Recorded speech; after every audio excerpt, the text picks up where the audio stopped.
All right. So we have some examples here. And then we have another topic coming up down the road, and I kind of ran out of space, but we'll see if we can make it work. It says, find explanatory response variables and any possible confounding. Also identify type of study, experiment, or observational study. And it's a little bit hard to tell sometimes because it's just a single sentence here. It says, people who do not wear seatbelts tend to have more injury in car accidents.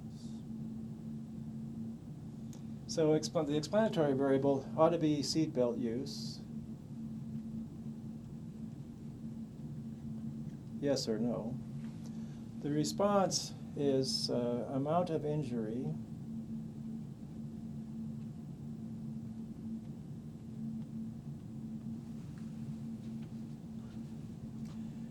and then what confounding factors might be. Well, maybe people that don't wear seatbelts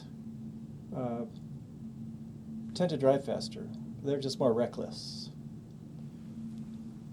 So maybe reckless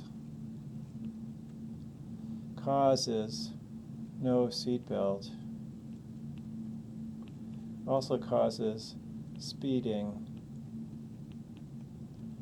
and accidents. Possibly. Probably not, but you know, these things happen. Number 2 says polio vaccine almost eradicated polio. Oh, we didn't say what it was. So we didn't get to decide if you wore a seatbelt or not. So this will be a observational study. Number 2, polio vaccine almost eradicated polio. So when you talk about experiments, you have to identify who the experimenter is. So for the US government, I think creating the polio vaccine and administering it to the subjects would be considered an experiment, and they would observe the response, like can we wipe out polio, or how many polio cases would there be. On the other hand, me looking at it, saying, oh, it looks like a long time ago they gave polio vaccine and it looks like it almost eradicated polio, that's me doing an observational study looking to see what happened a long time ago and then trying to draw conclusions. But, so that's why there's a little bit of a gray area, but the actual action of doing this, as opposed to the action of looking at it, I guess you would call that an experiment. The explanatory variable is the vaccine. The response is polio cases. Explanatory variables. Confounding situations. So what could have also eradicated polio at the same time? We don't know, but there might have been maybe other improvements in healthcare. Seems unlikely, because the polio thing basically wiped out, the polio vaccine basically wiped out polio in a short period of time. And there wasn't anything else we were doing that should have made polio go away. But there's a possibility there's something that happened. Some type of vitamins people took, some other vaccine they might have taken that happened at the same time that accidentally got rid of polio. It can be. So anytime you're looking at even an experiment, something else might have happened at the same time that the explanatory response situation was studied. More years of we said experiment, okay. Third one, more years of education produces higher income. Seems like you can't force people to go to school even though we try.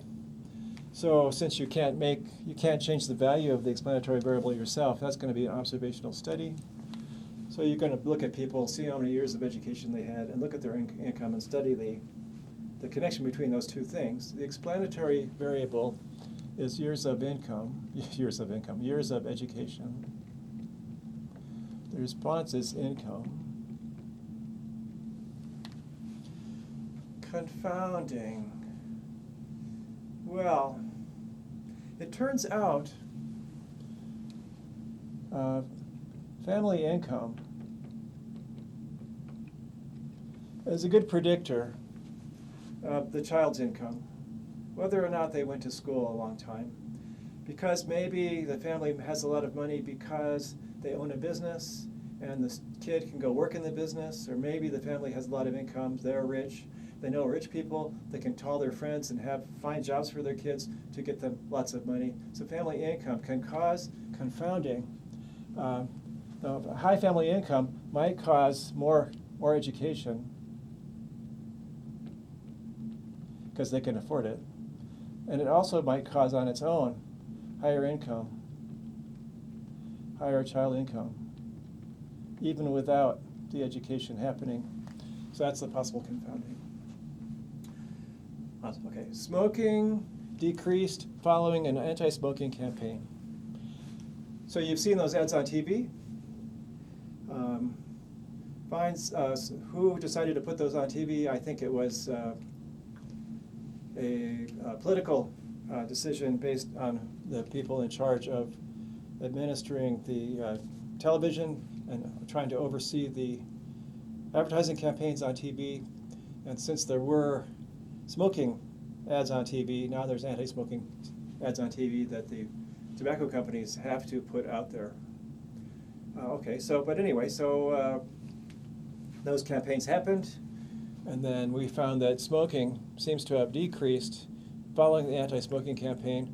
So that would be, if you're the one that's deciding to administer or deciding when to schedule those anti-smoking ads, that would be an experiment. The explanatory variable would be the anti-smoking ads.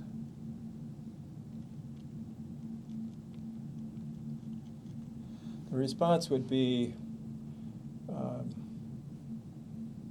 amount of smoking. Again, how do you measure that? Really, it'd be pretty hard to measure the amount of smoking. You might be able to measure the amount of cigarettes purchased. You might be able to call people and ask them, did the smoking ad cause you to smoke less? Well, fine. What about confounding? What else might have happened at the same time the anti-smoking campaign happened? I don't see very many, even far-fetched ideas that at the same time there was an anti-smoking campaign. Oh, I suppose maybe maybe vaping was found to be harmful at the same time as the anti-smoking campaign. So there could be anti-vaping, anti-smoking. Maybe there's evidence on the news that vaping was actually not good for you, and people said, well, vaping's bad, maybe smoking's bad, maybe I'll stop everything. And so maybe it wasn't the anti-smoking campaign, maybe it was the fact that vaping was found to be very dangerous, that made people pay more attention to smoking and smoke less. Even though the anti-smoking ads should have done that, maybe finding out vaping was harmful was more powerful than the smoking ad. Who knows? That's possible confounding. Off free move, I made it fit on the screen. I'm not too happy, but I guess that's where it is. The next order of business is types of observational studies. There's 3 of them. The first one we're going to talk about is cross-sectional. So cross-sectional, you think of taking a cross-section like this. A cross-section would be observing values at the present time of explanatory and response variables. So current values of explanatory and response variables are examined. We're trying to find a connection between explanatory and response. So here's a study. Do new cars get more tickets? Well, it's actually a research question.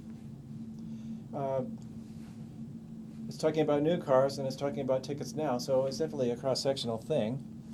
How you would do that, you can't control who buys cars and who gives tickets, so it's certainly going to be an observational study. And so what would you do? Well, maybe you would get a list of the new cars sold over the past 3 months. That might be hard to do. And then you'd have to call those folks and find out how many tickets they get. That should be hard to do. And then we'd have to find a bunch of not new cars. So So we could find, maybe if we went back, maybe say 10 years and found some older cars, and then, but this is how many tickets did you get maybe this year, right? And then we'll take some cars that were maybe 10 years old and call the owners of those cars and ask them, how many tickets did you get this year? Okay, that would kind of work, but there's all kinds of issues there. Maybe the people you call that have had cars for 10 years are older people and more conservative drivers, so they tend to get less tickets. Maybe, we'd have to check that out. Maybe, what we're worried about is the police see a new car and it's speeding, and they're going to give a ticket to the new car and not the old car, because somehow the new car looks like it needs a ticket more. Hard to do. Be hard to carry that out. You'd have to be very careful how you design that. And you know they can tell if it's a new car because it's got those funny license plates on that are handwritten. And then maybe they should be actually more lenient for people with new cars, because in a new car you tend to do things you wouldn't do because you're not used to the car yet, and maybe you like change lanes without signaling or something like that, and they should give you a ticket, but they go, it's a brand new car. Maybe you're speeding, but you're not speeding that much. The policeman might go, hey, it's a new car, they're going to speed. Let's wait for the thing to settle down. So this study here would be difficult to do, and I couldn't even predict what the relationship should be. But it'd be a cross-sectional study. The second one would be, do vegetarians have healthier hearts? So you'd have to identify some vegetarians. That might be hard to do too. Maybe you could go to some health food store and just stand there and ask people with your little clipboard, are you willing to take part in this stuff? First of all, are you a vegetarian? First you say, can I use a few moments of your time? And then you go, well, we're trying to do a study on the impact of diet on heart disease, and we're trying to find vegetarians, so I guess you could find vegetarians and not. And maybe taking them out of the health food store would be a good idea, because otherwise they'd have similar characteristics. That sounds interesting. In any case, you stand there and you collect some vegetarian names and addresses, and maybe some non-vegetarian names and addresses, and then you hire a doctor or a nurse or whatever, and they do whatever test they can do to determine heart health in the two groups. And then you can say whether or not the people that identify as vegetarian and the ones that don't, whether the vegetarians seem to have healthier hearts than not. That might be an interesting study. You're not asking people, have you been a vegetarian your whole life? Just, are you a vegetarian right now? Just like you have a new car right now. So that makes it cross-sectional. So that kind of behavior seems to go along with this type of heart health.